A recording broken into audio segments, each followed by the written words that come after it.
Subscribe to my channel and hit the bell icon so you never miss any video from my channel. اس کے بعد کیا ہونے والا، کیا حالات ہوں گے؟ کیا 2021 حالات فوراً ٹھیک ہو جائیں گے؟ نہیں، 2021 بھی تقریباً ایسا ہی گزرے گا جیسا 2020 گزرا۔ ویکسین آ چکا، لیکن ویکسین کی کوئی ضمانت نہیں ہے کہ یہ انسان کو ٹھیک کر دے گا۔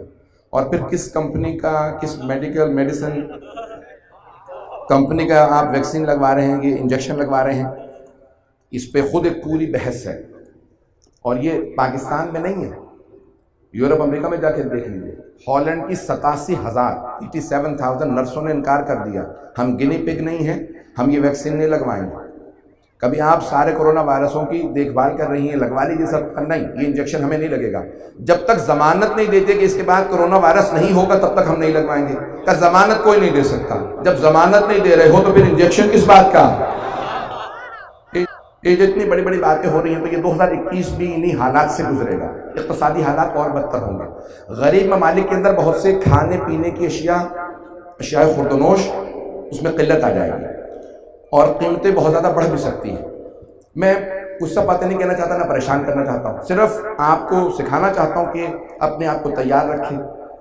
نجات کی صرف ایک کلید ہے، ایک کنجی ہے، ایک چابی ہے، وہ ہے وابستگی محمد و آل محمد سے۔ ایمان کو تھامے رکھیں، اپنے ایمان کو مضبوط رکھیں۔ سنیں گے، برداشت کریں گے میں اور کچھ بیان کروں؟ پھر اس کے بعد یہ سب کچھ لایا گیا ہے ایک نیا دنیا کے اندر نظام لانے کے لیے۔ سیاسی نیا نظام آئے گا دنیا میں اس کے بعد۔ اب وہ کب آتا ہے؟ اور نئی دنیا نہیں بنے گی۔ جو 20 30 سال 40 50 سال بعد ہونے والا تھا وہ آئندہ 5 سے 10 سال میں سب کچھ ہو جائے گا۔ یعنی جو دنیا میں اقتصادی تبدیلیاں آنے والی تھی، اکنامکل چینجز، پولیٹیکل تبدیلیاں، جو دنیا میں سیاسی تبدیلیاں آنے والی تھی کہ آئندہ چین دنیا کے اقتصاد کا فیصلہ کرے گا، یہ سب کچھ ویسا ہی ہوگا جیسا پہلا ہونے والا تھا۔ پہلے 20 30 سال لگتے ہیں، 5 سے 10 سال میں سب کچھ ہو جائے گا۔ مجھے پوری طرح سے احساس ہے کہ سب لوگ خاموشی سے مجھے بہت غور سے سن رہے ہیں۔ ایک پوری سیاسی اقتصاد کے لحاظ سے اکنامکلی بہت بڑی بڑی تبدیلیاں آئیں گی۔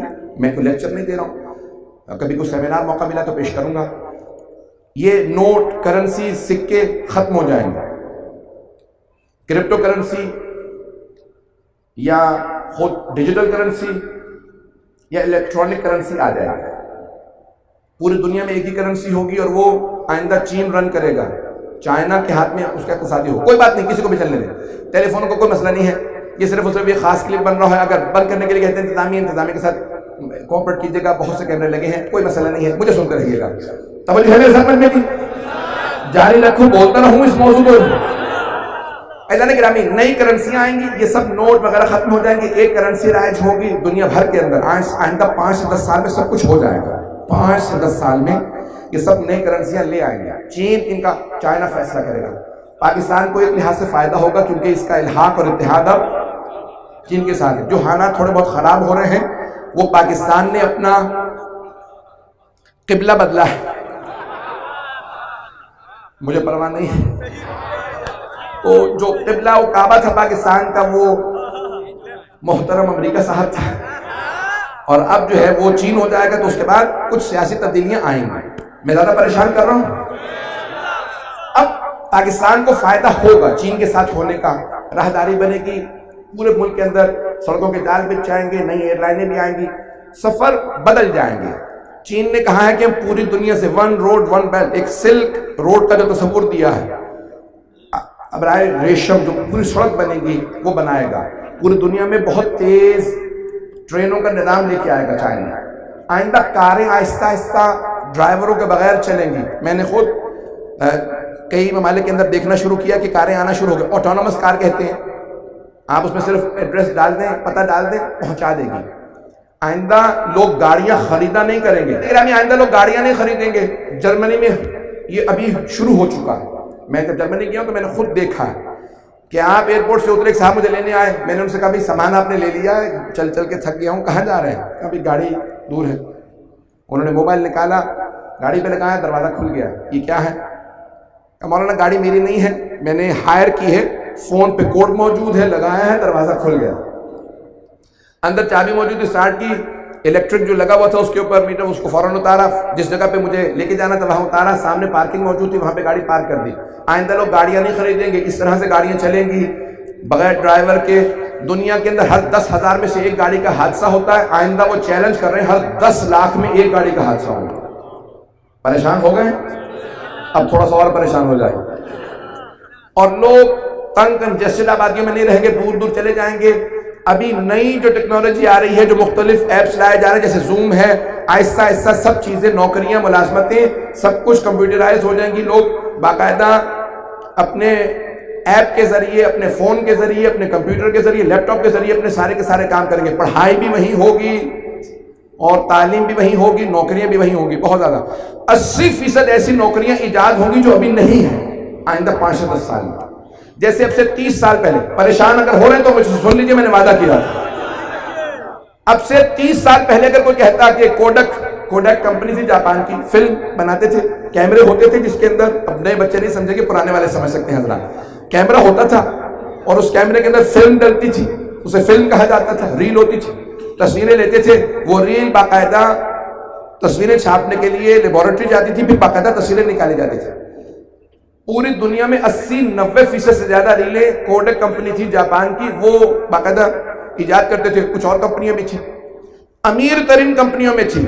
1996 میں بینک کرپٹ ہو گئی، ختم ہو گئی، دیوالیہ، ختم کا کیوں؟ ڈیجیٹل کیمرے آ گئے، فون آ گئے، سب کچھ ختم۔ آئندہ تصویریں لوگ فون پہ دیکھیں گے، کمپیوٹر پہ دیکھیں گے، چھاپیں گے نہیں، پرنٹ نہیں ہوں گے۔ یہ ایسے بہت سے کاروبار ختم ہو جائیں گے۔ اب ہر ملک کی کوشش یہ ہے کہ نئے نظام کے اندر میرا کچھ نہ کچھ کنٹرول ہونا چاہیے۔ بحث اس پہ نہیں ہو رہی ہے کہ نظام کیا ہوگا، اس نظام کو چلانے والا کون ہوگا۔ اب تک لوگ کہتے رہے بھئی ایک دنیا کے اندر خدا ہے، اس خدا کا نام امریکہ ہے، تو امریکہ اپنے آپ کو خدا مانتا تھا۔ یہ جملے پیش کر رہا ہوں، میں کبھی سیاسی گفتگو نہیں کرتا، آپ کہیں گے ایک ہی دفعہ میں اتنی کر دی ہے کہ پابندیاں صحیح لگی ہیں۔